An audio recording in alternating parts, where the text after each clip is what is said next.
I'm invested in 5.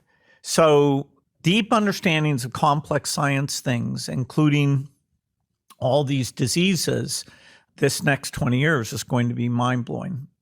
And actually knowing a little bit about the malnutrition, go the next level depth on the bouillon. So make it a little bit more tangible so people could say, oh my God, we're there now.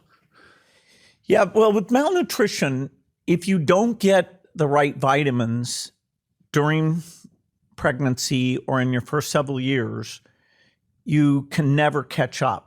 So it's a sad fact you don't get to go back and say, okay, eat your Wheaties, and you get the IQ points and the physical capabilities. And it's weird that you're just missing small amounts of things like vitamin A and vitamin D.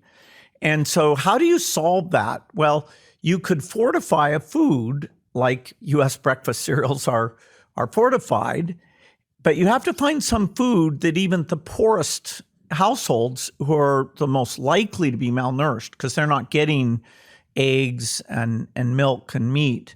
And it turns out these bouillon cubes are preferably bought by low-income households because it gives them something tasty, and it's very cheap relative to how tasty it is. So now we're going to put a lot of vitamins, particularly vitamin A, into that bouillon cube. It raises the price about 3% to do that.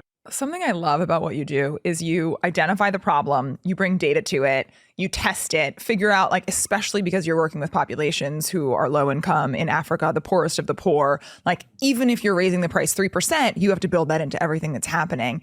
And so now we want to get into all of the different areas that you're focused on. And so let's start with climate.